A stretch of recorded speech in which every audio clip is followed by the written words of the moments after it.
नमस्ते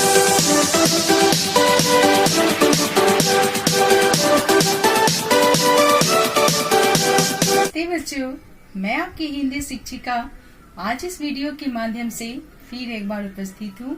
हिंदी व्याकरण से संबंधित एक नया शीर्षक लेकर, जो है शब्द। आज मैं आपको शब्द की परिभाषा और उसके भेद के बारे में बताने वाली हूँ। तो चलते हैं, पहले शब्द क्या है उसके बारे में जानते हैं। शब्द क्या है? हम लोग जानते हैं कि भाषा की सबसे छोटी इकाई वर्ण है। वर्ण में पहले लिखे अगर क, तो ये कौन सा वर्ण है? व्यंजन वर्ण। इसमें हम जोड़े हर्ष उ, फिर जोड़े र हलन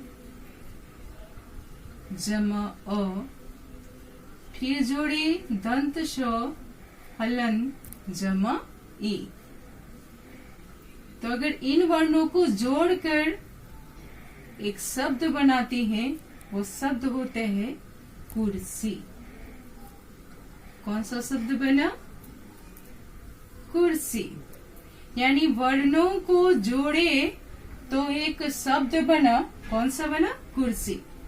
अगर इसी में हम कुछ बदल दे, इन वर्णों को बिगाड़ दे जैसे तैसे, तो क्या ये शब्द बनेगा? देखते हैं। यहाँ पर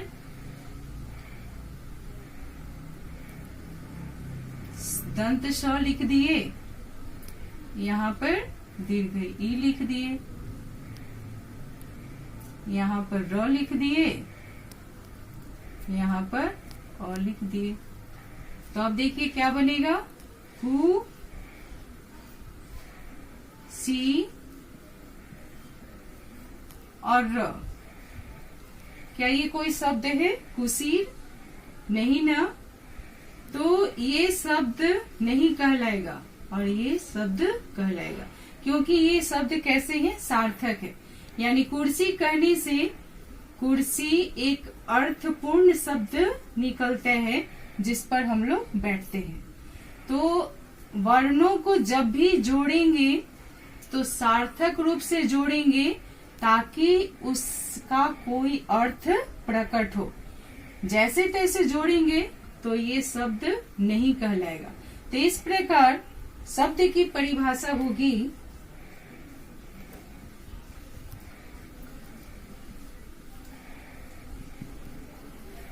वर्णों के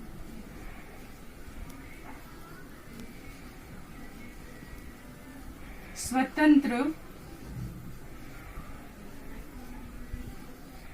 एवं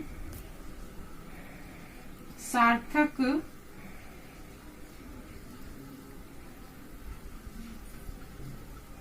मेल से वर्णों के स्वतंत्र एवं सार्थक मेल से शब्द का निर्माण होता है। शब्द का निर्माण किससे हुआ? वर्णों के स्वतंत्र एवं सार्थक मेल से। यहाँ वर्ण स्वतंत्र है, क स्वतंत्र है, उ भी स्वतंत्र है, श हलंत भी स्वतंत्र है। यानी व्यंजन वर्ण शुद्ध व्यंजन वर्ण है, यहाँ भी शुद्ध व्यंजन वर्ण है, यहाँ भी शुद्ध व्यंजन वर्ण है। तो वर्णों के स्वतंत्र एवं सार्थक मेल से शब्द का निर्माण होता है, वह क्या कहलाते हैं? शब्द कहलाते हैं। अब शब्द के भेद के बारे में जानेंगे। शब्द के भेद।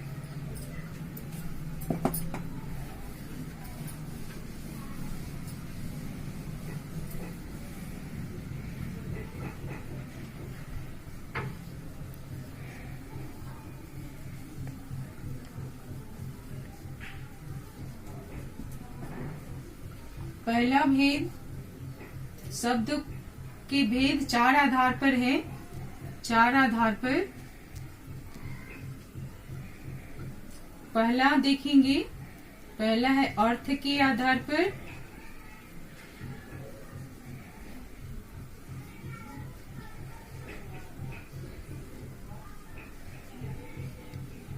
दूसरा है बनावट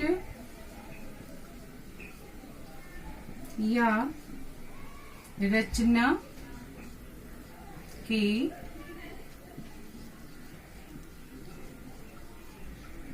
आधार पर। तीसरा है उत्पत्ति के आधार पर।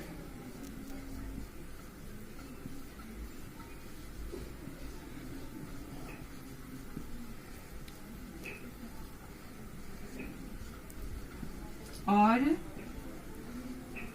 चौथा है प्रयोग के आधार पर।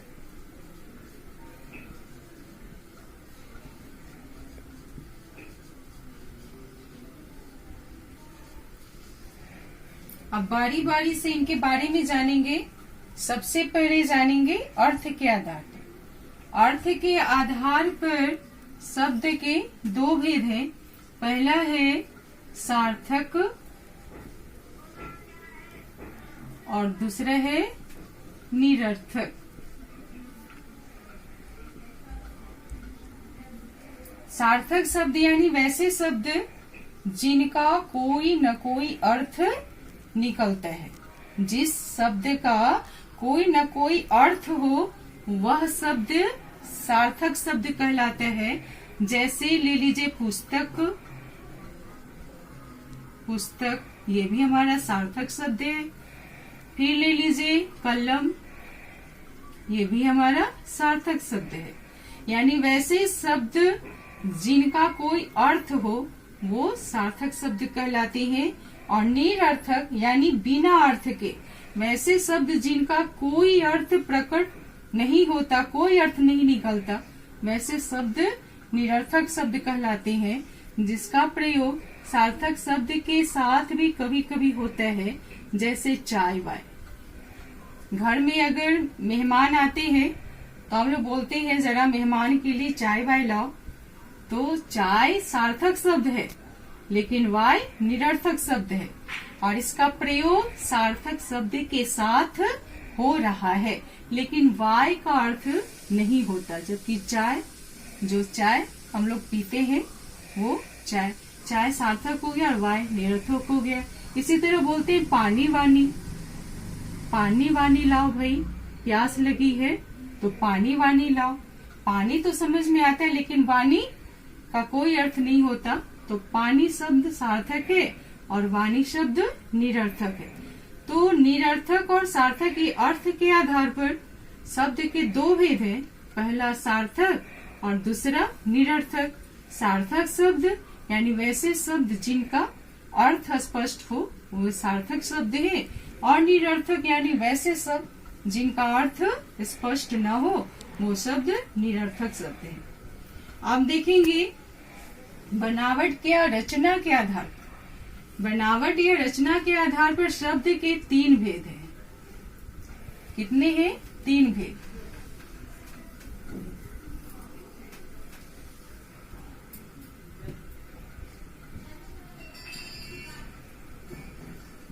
पहला रूढ़, इनको मूल शब्द भी कहते हैं। रूढ़ को मूल शब्द भी कहते हैं। दूसरा है यौगिक और तीसरा है योगरूढ़।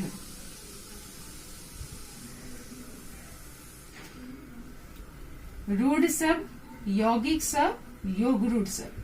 रूढ़ शब्द का एक अन्य नाम मूल शब्द। रूढ़ शब्द का एक दूसरा नाम मूल शब्द भी होता है। तो ये बनावट या रचना के आधार पर अभी सिर्फ आपको नाम जानने हैं। फिर अगले कक्षा में आप जानोगे कि रूढ़ शब्द क्या होता है, यौगिक शब्द क्या होता है, योग रूढ़ शब्द क्या होते हैं। ये आपको विस्तृत रूप से जब आप अगली कक्षा में जाओगे तब आपको बताई जाएगी।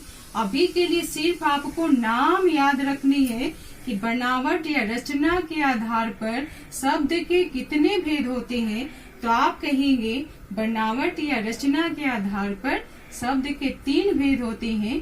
पहला रूढ़ शब्द, दूसरा यौगिक शब्द और तीसरा योग रूढ़ शब्द। अब आगे बढ़ेंगे उत्पत्ति के आधार पर।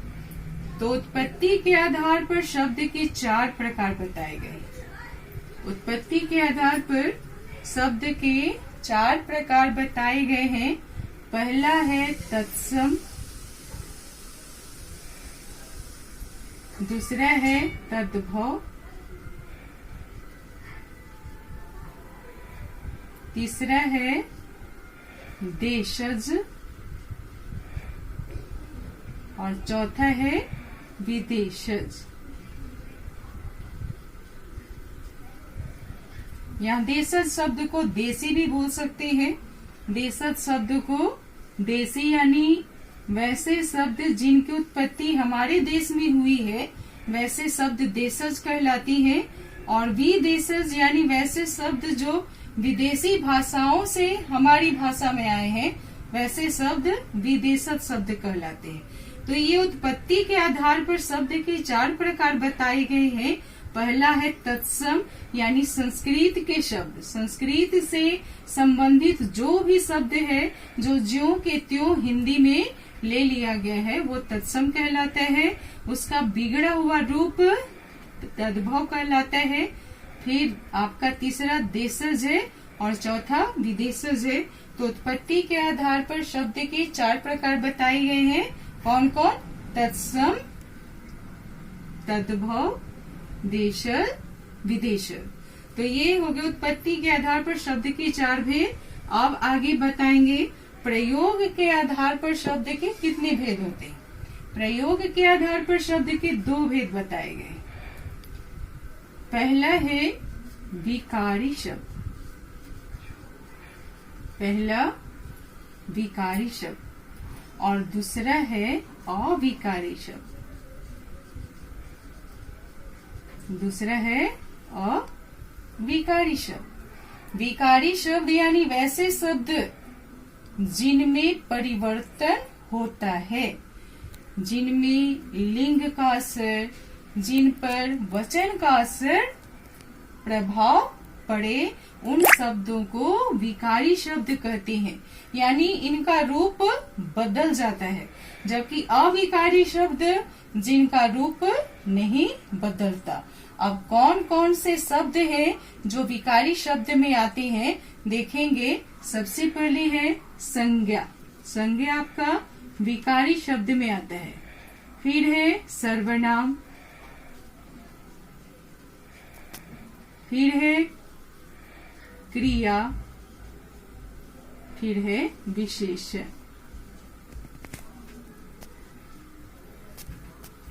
संज्ञा, सर्वनाम, क्रिया, विशेषण, ये 4 शब्द हैं जो आपके विकारी शब्द में आते हैं।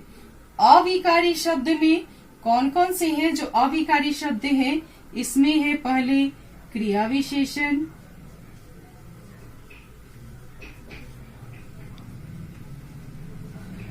क्रिया विशेषण, दूसरा है संबंध बोधक शब्द,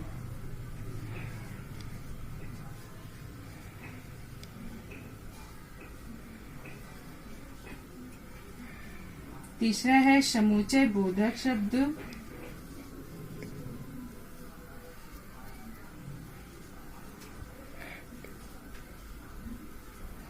और चौथा है विस्मयादिबोधक शब्द।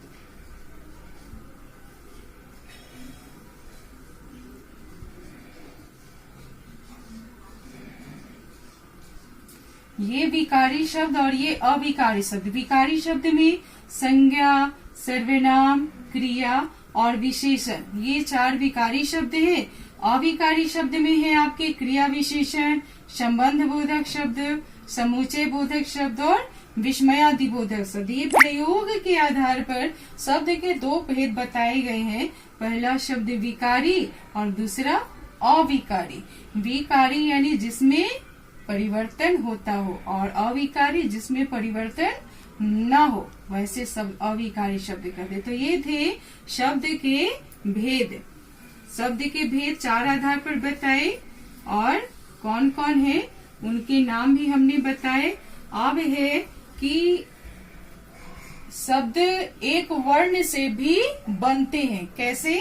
वो आप दिखाएंगे। एक वर्ण से कौन कौन शब्द बनते हैं, देखिए न, ये तो एक ही वर्ण है ना, न, तो न का अर्थ होता है क्या, नहीं। बोलते हैं ना, कभी कभी कोई जवाब, कोई प्रश्न पूछा, न बोल देते हैं, इसी तरह इसका अर्थ हो गया नहीं। वह, ये भी एक वर्ण है, इसका भी अर्थ होता है और।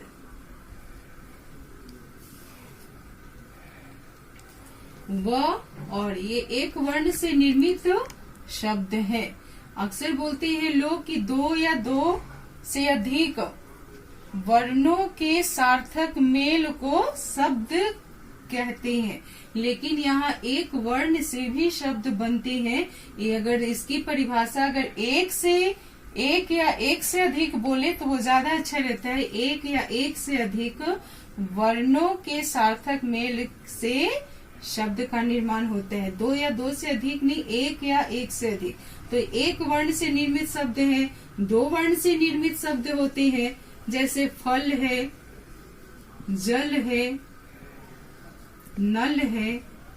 तीन वर्ण से निर्मित शब्द, पहले आपने इस सब के बारे में पिछली कक्षा में चाहे अपने बचपन में पढ़ा था। दो वर्ण से निर्मित शब्द क्लास यूकेजी में, एलकेजी में।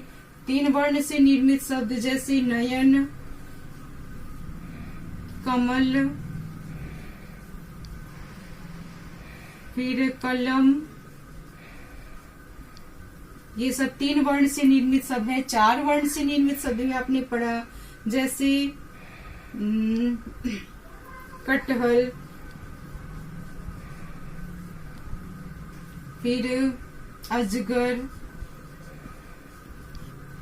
ये चार वर्ण से निर्मित शब्द। अब अनेक वर्ण से निर्मित शब्द जैसे चरवाहा ले लीजिए, राष्ट्र, फिर हलवाई, पुस्तक। तो यहाँ पर देखेंगे एक वर्ण से भी शब्द का निर्माण होता है, दो वर्ण से भी शब्द का निर्माण होता है, तीन वर्ण से भी होता है, चार वर्ण से भी होता है। इस तरह से शब्द, हिंदी भाषा में असंख्य शब्द हैं, जिनके बारे में जानने के लिए हमें इन शब्द के भेदों के बारे में जानना होगा कि ये शब्द का निर्माण कैसे हुआ और ये शब्द कहाँ से आए, कौन सी भाषा से आए। तो ये शब्द की टॉपिक, शब्द यहीं पर खत्म होती है। आप लोग इस वीडियो को देखकर अच्छी तरह से शब्द के बारे में समझ लेंगे और इसे अपनी स्वच्छ पुस्तिका में लिख लेंगे। चलिए, धन्यवाद।